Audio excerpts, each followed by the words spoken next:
Bom dia, povo de Deus, que a paz de Cristo esteja sobre a sua vida, a sua casa, a sua família, em nome de Jesus. Que Deus possa estar abençoando a cada um de vocês, manifestando sobre as suas vidas a glória e a graça dele. Meus irmãos, nesse momento nós estamos aqui para mais uma meditação diante da presença de Deus, mais uma vez em que chegamos diante da presença do Altíssimo para falar da palavra dele, para falar do amor dele sobre a vida de cada um dos irmãos. Hoje a nossa meditação está em Atos dos Apóstolos, capítulo 4, no verso 12. E vamos ao texto, para nós não perdermos tempo. Está escrito assim: E não há salvação em nenhum outro, porque abaixo do céu não existe outro nome dado entre os homens, pelo qual importa que sejamos salvos. Amém? Vamos orar em nome de Jesus. Senhor Deus e Pai, nesse momento nos colocamos diante da Tua presença para Te adorar, glorificar e exaltar o Teu santo nome. Eu Te peço em nome de Jesus para que o Senhor esteja nos abençoando, que Teu Espírito Santo possa vir a tomar cada vida nas Tuas mãos, cada homem, cada mulher que nesse momento ouve, Senhor Deus da glória, essa palavra, Pai amado e querido, que não é uma pregação, não é um estudo, mas é uma meditação, Pai amado. Então, em nome de Jesus, tome-os em Tuas mãos. Manifesta a Tua glória, o Teu poder, a Tua unção, Pai amado e querido, que através da revelação da Tua palavra, Pai amado e querido, vidas venham a ser libertas, vidas venham a ser curadas, pessoas possam vir a ter seu casamento restaurado, sua saúde restaurada, em nome santo do Senhor Jesus. Abençoa cada um dos ouvintes. Senhor Deus da glória, manifesta a Tua glória, o Teu poder, a Tua unção sobre cada vida, em nome de Jesus. Oramos a Ti nesse momento. Amém e graças a Deus. Amém? Queridos, vamos lá a mais uma meditação. Esse texto aqui é um texto que faz parte de um contexto ao qual ele está inserido, tá? A Bíblia fala que Pedro, no capítulo 3, Pedro, ele chega e junto a João, eles vão até o templo para orar. E quando eles estão chegando ali ao templo, e esse relato ele vem vindo do versículo 1 até o verso 10, quando eles chegam até o templo para poder orar, diante da porta formosa ali, tinha um homem. Abaixa por favor. Tinha um homem, e esse homem ele era paraplégico desde que ele nasceu. E quando eles chegam ali diante daquele homem, eles vão passar por aquele homem, a Bíblia fala que aquele homem, olhando para eles, pede esmola. E ao pedir esmola para aqueles apóstolos, eles olham para ele e falam: olha, eu não tenho ouro e não tenho prata, mas o que eu tenho eu te dou. E imagina nesse momento, a Bíblia dizendo que eles olham para aquele homem e falam que não tem dinheiro, mas o que eu tenho eu te dou. O que aquele homem poderia estar esperando deles no momento em que eles falam: o que eu tenho eu te dou? Eu acho que de repente ali naquele momento pode ter passado muitas coisas na cabeça daquele homem, mas Pedro, a questão toda não era o que estava passando na cabeça de Pedro, daquele coxo. A questão toda era aquilo que estava passando na cabeça de Pedro e João. Eles não estavam ali de forma natural, vendo aquela situação de forma natural. Mas lembra, em Atos 2, a descida do Espírito Santo? Lembra Jesus dizendo para eles: olha, vocês não estarão sozinhos, enviarei sobre vós o Espírito Santo. Lembra que a Bíblia diz que Jesus sopra sobre eles o Espírito? Então, naquele momento eles não estavam sozinhos, e o seu pensamento não era um pensamento de morte. O pensamento que eles tinham naquele momento não era um pensamento de algo natural, mas o pensamento que eles tinham era de coisas sobrenaturais. Nesse momento, eles olham para aquele homem e dizem: o que eu tenho, eu te dou. Em nome de Jesus, levanta. E estende a mão para aquele homem para que ele se levantasse do seu lugar.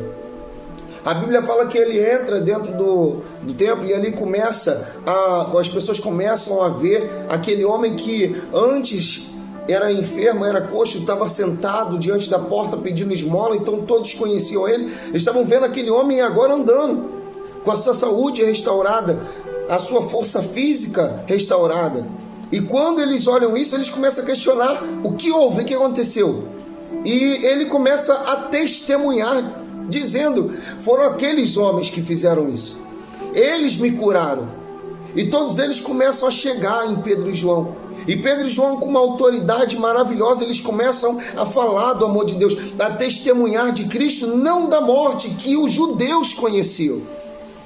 Naquele momento ali, Pedro e João, eles não testemunham da morte de Jesus, porque, igreja, nós precisamos entender uma coisa: o nosso testemunho de Cristo não está baseado na morte dele. O nosso testemunho de Cristo está baseado na ressurreição, porque se Cristo morreu somente, a nossa fé é falha, é vã. Mas se Cristo morreu e Deus o ressuscitou entre os mortos, é vívida a nossa fé. E nesse momento, a Bíblia fala que eles começam a testemunhar da ressurreição de Jesus. Olha, esse do qual vocês mataram, esse do qual vocês entregaram à morte, vocês crucificaram, Deus, o Pai, o ressuscitou dentre os mortos. E é no nome dele, Jesus, que nós curamos este homem. É no nome dele, Jesus, que esse homem hoje está de pé, que está testemunhando para vocês, dizendo que fomos nós, mas de nós mesmos nós não podemos fazer nada. Foi no nome de Jesus, foi Jesus quem o curou. E a Bíblia fala que nesse momento, os sacerdotes, eles começam a chegar e levam Pedro e João separados e os prendem. Mas já estava tarde e era necessário que todos se retirassem. Mas no outro dia foram interrogá-los. E quando foram interrogá-los, a Bíblia vem contando que eles dão um testemunho maravilhoso. Vocês vão ler aqui do capítulo 4, do verso 5 ao verso 22, vocês vão ver o testemunho que Pedro e João dão de Jesus. Eles olham para aquele sinédrio porque eles interrogam: por que fizeram isso? No nome de quem fizeram isso? Como que vocês fizeram isso? E eles olham para eles, como por exemplo no verso 11, este Jesus é a pedra rejeitada por vós, os construtores, a qual se tornou a pedra angular. E aí no verso 12, eles vêm dizendo: e não há salvação em nenhum outro, porque debaixo do céu não existe nenhum outro nome dado entre os homens, pelo qual importa que sejamos salvos. Eles vêm declarando diante daqueles homens que no nome de Jesus foi aonde eles fizeram esse milagre. Foi no nome de Jesus que eles operaram esse prodígio. Foi no nome de Jesus que aquele homem foi curado. E começam a testemunhar dizendo: olha, se arrependam dos seus pecados. Se arrependam de ter matado Jesus. Se arrependam de ter feito o que vocês fizeram. Porque como sacerdotes, como servos de Deus, vocês deveriam saudá-lo, adorá-lo, mas vocês rejeitaram essa pedra. Vocês rejeitaram a Jesus, rejeitaram o Filho de Deus, mas Deus o exaltou. Deus deu a ele um nome que está acima de todo nome. Deus fez com que no nome dele todos se prostrassem, todos que querem ser salvos, só são salvos por intermédio de Jesus. Só são salvos através de Jesus. Não tem como sermos salvos se não for por intermédio dele. Ele não é somente um mediador entre Deus e o homem. Ele não é somente aquele que veio e morreu assim como qualquer um outro de nós vamos morrer. Não, ele é aquele pelo qual nós somos salvos. E nesse momento, eles ouvindo isso, todas as palavras que eles diziam, eles olharam e falaram: olha, não temos acusações contra eles. O povo se maravilha por aquilo que eles fizeram. Vamos somente repreendê-los, dar uma ordem para que eles não falem mais nada e liberá-los.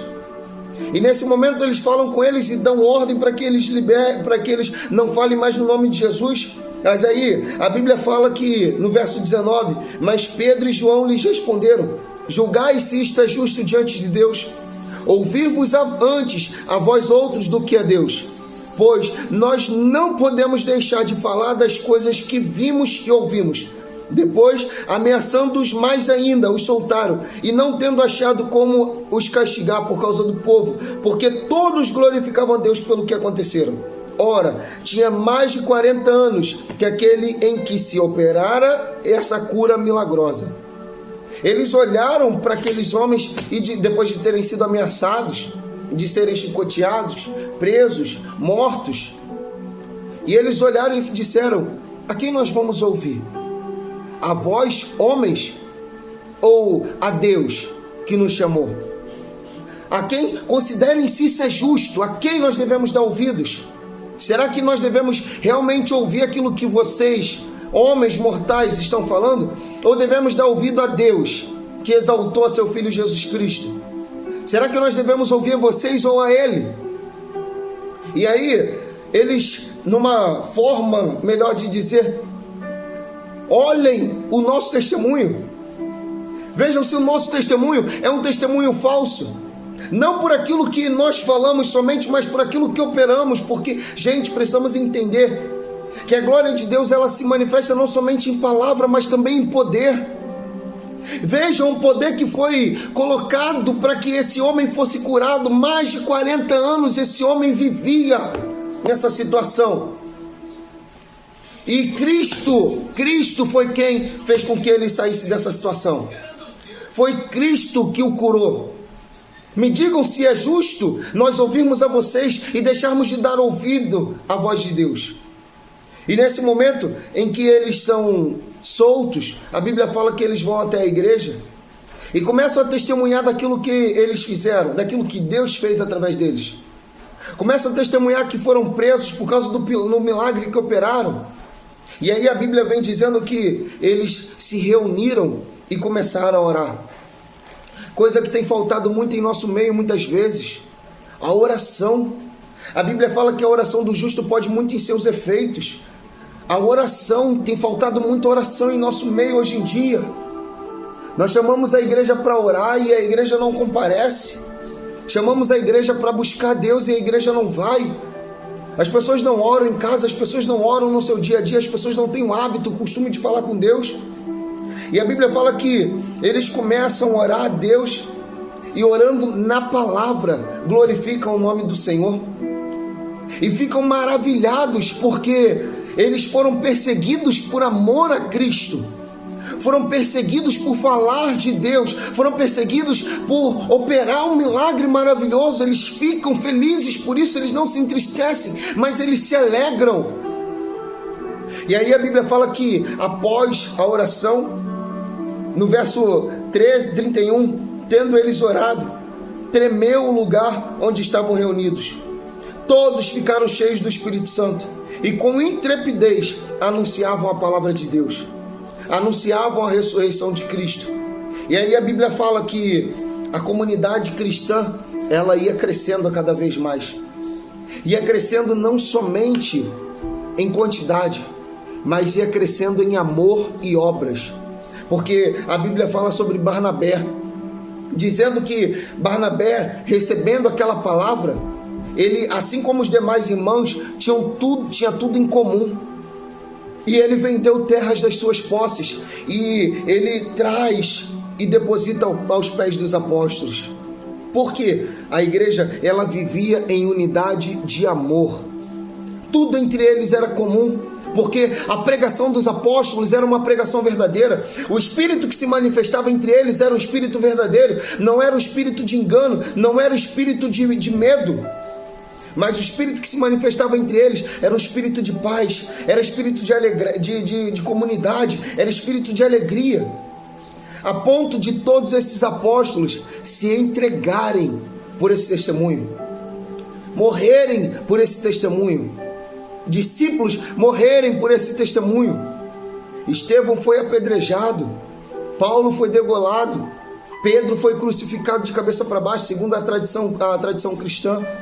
Pedro foi crucificado de cabeça para baixo. Igreja, todos os apóstolos, João não morreu por assassinato, mas João, ele foi lançado dentro de uma caldeira de óleo fervente. Cada um dos apóstolos sofreu pelo nome de Cristo. Aí a pergunta que eu te faço, que loucura é essa? Que faz com que os apóstolos, eles não tenham medo de morrer por causa de um testemunho. Que loucura é essa? Que faz com que aqueles homens entregassem suas vidas para serem mortos e mesmo diante da morte continuavam pregando e falando: Deus enviou o seu Filho Jesus Cristo. Que loucura é essa? Sabe o que é isso? Eles tinham firmeza e certeza do testemunho que eles estavam dando. Eles tinham certeza e firmeza do testemunho do qual eles foram enviados para dar. E hoje eu te convido, igreja, eu convido a cada um de vocês para que vocês venham a estruturar a tua fé em Cristo Jesus. Busca Ele, busca com fé, busca com alegria a esse Cristo em nome de Jesus. E prega sobre Ele, anuncia lá fora, fala do amor de Deus àqueles que necessitam de ouvir, porque vidas têm sido ceifadas todos os dias. Homens e mulheres precisam de ouvir essa palavra que pode sair da tua boca, essa palavra de cura, essa palavra de salvação, essa palavra de amor. Ainda que você tenha que morrer por ela, morra, se for preciso, por amor a essa palavra. Porque aquilo que está preparado para nós nos céus é maior do que aquilo que existe nessa terra. Entenda que aquilo que Deus nos prometeu nos céus é maior e melhor do que aquilo que existe nessa terra. Não ame mais a tua vida do que a Deus, mas ame mais a Deus. Ame mais a Deus. Não ame mais essa vida terrena que é passageira do que a Deus. Mas, se for preciso, se entregue por amor e testemunho desse evangelho, assim como os apóstolos um dia o fizeram. Em nome de Jesus. Que Deus abençoe a todos, que essa palavra fique na tábua do seu coração. E não há salvação em nenhum outro, porque abaixo do céu não existe nenhum outro nome dado entre os homens pelo qual importa que sejamos salvos.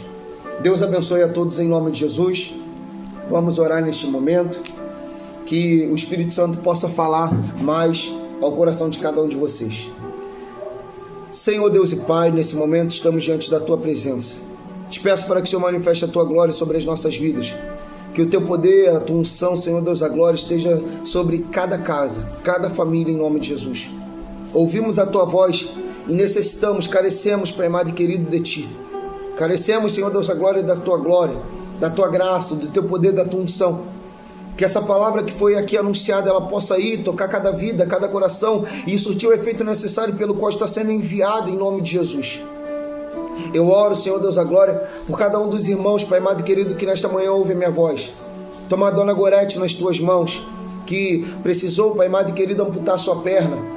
Dá a ela força, Pai amado e querido, todos os dias, para que ela possa, Senhor Deus, a glória, se levantar, Pai amado e querido, em nome de Jesus. Mostra a ela o Teu amor, mostra a ela o Teu evangelho, que ela possa conhecer e reconhecer que só há um Deus diante dessa terra.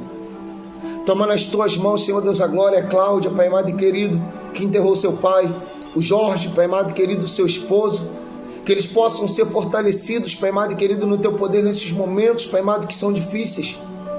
Senhor Deus, a glória, em nome de Jesus.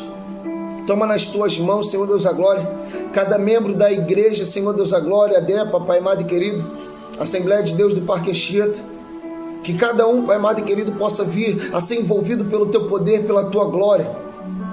Toma nas Tuas mãos, Senhor Deus, a glória, cada homem e mulher que ouve, Pai amado e querido, essa mensagem. Senhor Deus, a glória, em nome de Jesus.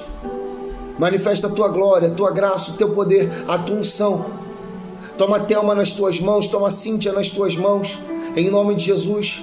Espírito Santo de Deus, toma a Rita, o Gabriel, Pai amado e querido, a Beatriz, o Mateus. Senhor Deus, a glória, toma nas Tuas mãos o Clóvis, o Jonathan, Pai amado e querido, em nome de Jesus, Senhor Deus, a glória. Toma, Pai amado e querido, cada vida nas Tuas mãos. Toma a minha filha, Senhor Deus, a glória, que neste momento está aqui comigo, ouvindo essa palavra. Que possamos ser restaurados e regenerados diante da Tua presença. Que o Teu Espírito possa vir a nos dar força e autoridade, Senhor Deus, a glória, para que possamos pregar a Tua palavra, falar do Teu amor, mas em Ti, Senhor Deus, a glória, fazer sinais, prodígios, maravilhas, no Teu nome, Senhor Deus, a glória. Para que o Teu evangelho, Pai amado e querido, possa vir a alcançar cada vez mais vidas em nome de Jesus. Porque a Tua palavra diz que em Teu nome curaríamos enfermos. Em Teu nome, Senhor Deus, a glória, os demônios sairiam, Pai amado e querido. Em Teu nome, Senhor Deus, a glória, a Tua palavra seria pregada. Então nos dá essa autoridade em nome de Jesus. Assim, nessa manhã oramos a Ti e agradecemos mais uma vez por ter estado conosco. nos abençoa, em nome de Jesus. Amém e graças a Deus. Amém? Que todos sejam abençoados nessa manhã, em nome de Jesus. Fiquem com essa palavra em seus corações e tenham um dia abençoado.